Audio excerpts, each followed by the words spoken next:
Just wanted to touch on a couple of things first that the other speakers have talked about, because there's no doubt that you in the regulated sector are facing a double whammy, if you like, of regulation. You already have your principle 3, which is failure to maintain systems and controls generally, which doesn't obviously just cover corruption. It covers all sorts of systems and controls. And although the FSA do not have the power to prosecute you criminally for corruption, certainly not at the moment, as John said, that whole debate is up for grabs at the moment. The turf war of who's going to bring the most corruption cases is up for grabs. Many people think that the FSA's way of prosecuting corruption cases by civil enforcement, as in the Aon case, is a much more effective way of supervising business. The SFO, who has jurisdiction to prosecute corruption internationally, although they do also take jurisdiction for serious domestic corruption, is taking a different line, or effectively has been forced to take a different line. Its initial stance, and we saw it with the early cases like Balfour Beatty, was to try and encourage the corporates to settle corruption cases in a civil way. In fact, the Crown Court judges have put the kibosh on that and have said that's not really the appropriate way to deal with corruption cases. Corruption is very serious. The starting point for a serious corruption case is in the Crown Court with criminal penalty. And I think that's a very important change in tone. And I think it's something that those in the regulated sector and those outside of the regulated sector need to take very seriously. Just closing that triumvirate, the City of London Police are, generally speaking, have jurisdiction for corruption cases in the UK, and they've certainly got a number of serious corruption cases on at the moment. And the reason why I say you're facing a double whammy is because if the FSA don't get you, then almost certainly the SFO will, and there's certainly a serious risk to you that they'll both get you, and then the DOJ will come after you as well. So, you know, it is something not to be scared about, but obviously it's something that needs to go up to the top of the agenda, and for the board and those people leading and in the middle of your business in particular to take very seriously. So, I don't want to repeat what others have said, but I do think it's worth just reading once again Section 1 and Section 2, and then looking at Section 6, the foreign public official offence, because the wording is important, and there is a certain amount of hysteria building about the Section 6 offence in particular. And I want to try and allay some of those fears, certainly in the context of gifts and hospitality, which is what I'm mainly talking about this morning. So just turning to the Section 1 offence, which is the active giving of a bribe. So paying a bribe, Section 1, it will be an offence to offer or give a financial or other advantage, so that includes Chelsea Flower Show, lavish lunch, football, God forbid, more of a punishment than a bribe, but anyway, with the intention of, from my perspective, with the intention of inducing that person to perform a relevant function or activity. So you've got the two key elements there. You need to intend to induce improper conduct.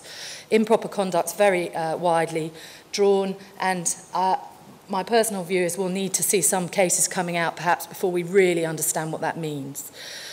Section 2, drafted in a very similar fashion. It's the passive offence of receiving the bribe, and it will be an offence to receive a financial or other advantage, intending again, so you've got the intention again, that a relevant function or activity should be performed improperly. So you have to have an intention, either giving the bribe or receiving the bribe, and it needs to induce improper performance. Now, as I said, there's been a lot of talk about whether that now means a solicitor taking a client out for lunch is improperly influencing that client to give her legal work that she might not otherwise get. My personal view is that businesses need to be sensible and take a robust view in this line. I think they need to take comfort from the government guidelines and from the SFO policy statements.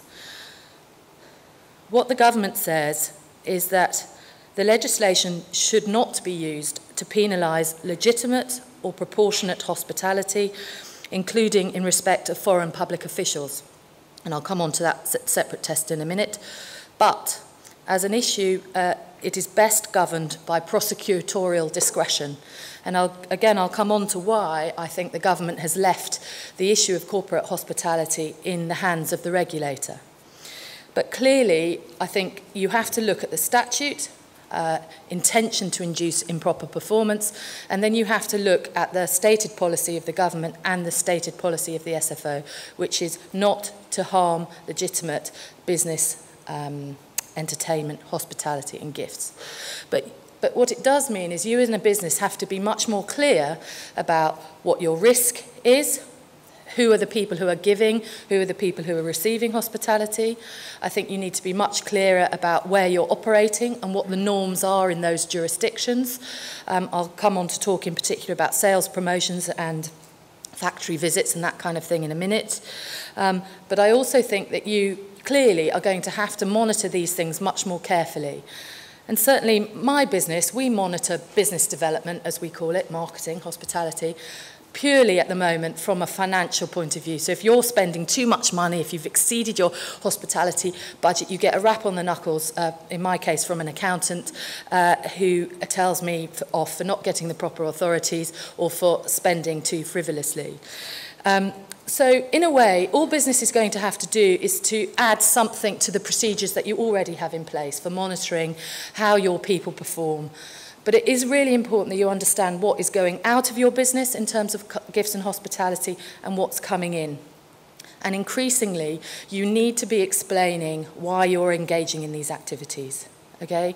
I'm not talking about an elaborate business case every time you want to take someone out for lunch or to have them in your office for some training and a breakfast or anything like that. But I am saying that as an organisation and through training and through leadership, you're going to have to be much clearer about why you're doing these things, when you shouldn't be doing them, and whether you want to have ceilings on them, whether you want to have a cap, which, as my colleague said, can work perhaps domestically, but it's much more difficult to have, say, a €150 limit when you're operating globally.